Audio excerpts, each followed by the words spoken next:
Officers from the Murray River Police District today swarmed Dean Street flat as part of an ongoing investigation of alleged commercial drug supply. Just after 11 a.m, Albury Police swept the flat on the corner of Westpac and Abakar Lanes.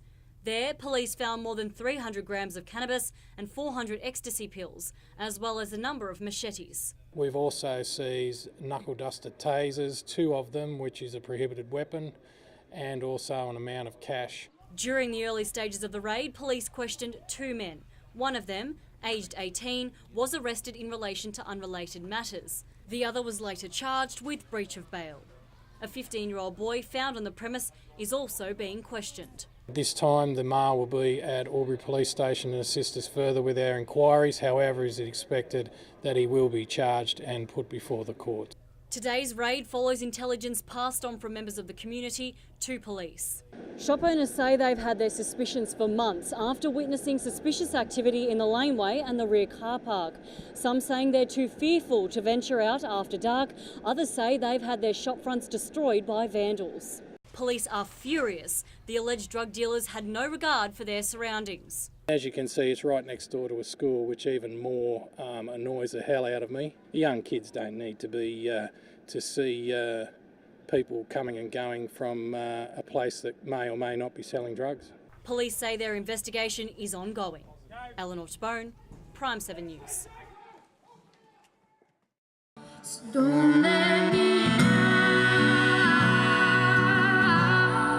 On the longest, darkest night of the year, a wave of warmth and light filled QE2 Square.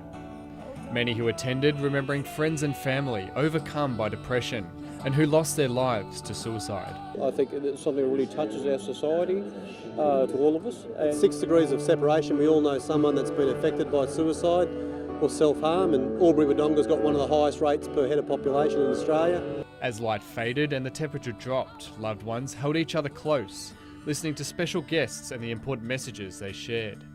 From iconic poet Les Murray to the NRL's first openly gay player, Ian Roberts. Mental ill health and suicide are amongst the biggest sleeper issues of our time. The footballing great sending a clear message to the Border community. Whether it be the fact that the average age of a first-time suicide attempt for a gay kid is 16, or the fact that 3 in 10 transgender people have attempted suicide. As a community, we are a big part of the solution.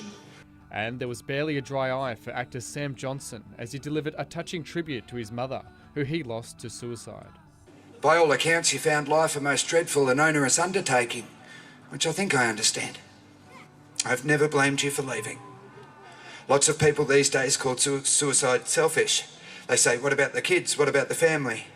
Not realising it's not all about them.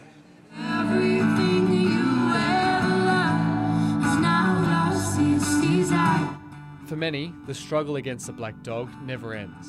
But it's a night like this that reminds them they're not alone. Josh Ribberich, Prime 7 News. We first met our local tent pegging stars Donna Davidson and Christine Stats back in February, fresh from the World Cup in Oman. The pair have now teamed up with Christine's son Aiden and Terry Phillips, who have just been crowned Australian national tent pegging champions. Yes, the whole team's pegging really well. We're all at the top of our game at the moment. Judging is based on style and the skill of their drills, as well as the rider's ability to pick up pegs. Aiden Stats is showing why he may be the next big thing in the sport. The 17-year-old has been riding since he was 2. He's been tent pegging since the age of 10, capping off the event at Scone with one of his own A-grade individual titles. Oh yeah, it's a lot of fun. I get to do heaps of fun stuff with my horse and go plenty of cool places, and there's not many sports where you get to ride around with weapons and stab things. It's the first time Christine and Aiden have won a competition together, with Christine also adding individual glory to our local Victorian North East team success with the overall B-grade title. I've got the Queensland Championships coming up, and we'll have our own Victorian Championships at the end of the year. And then hopefully Aiden might be going over to Oman himself in the junior team. Terry Phillips began his tent pegging career in Broken Hill. He has watched the sport decline in numbers and is hopeful the sport can continue to attract riders like Aiden for the future of the sport here in Australia. pony clubs form all the best horse riders in Australia, and pony clubs all about. That's what we're doing in the last few months. Get around all the pony clubs and get them interested in the sport. Stephen Murphy, Prime 7 News. For Stuart Byrne and his family, shearing is in the blood. For 70 years, the Byrnes have shorn sheep on their 4,000-acre Georgery property. It's tough work in often tough conditions, but the contract shearers who come season after season have become part of the family. My father and grandfather taught me that you treat people like you would want to be treated. It hasn't all been plain sailing for Stuart and his wife Georgie.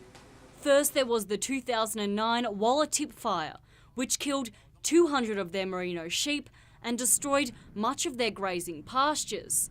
In 2011, the price of wool crashed. But now, fine wool prices are skyrocketing and the future looks bright.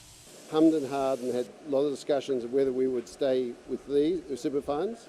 We just hope now the premium for super fund wool will stay there and we will have a couple of years of this situation. Georgie says the shearers' she contracts are incredibly passionate and dedicated, but they're in short supply.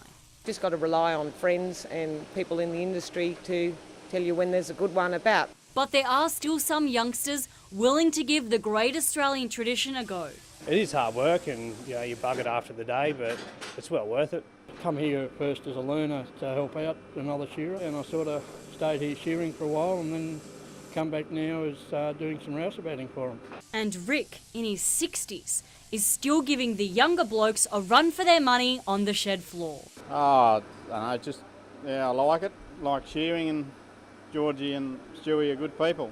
Stuart and Georgie aren't sure if any of their 3 children will take over the farm, which makes today's milestone even more significant. Eleanor Tbone, Prime 7 News.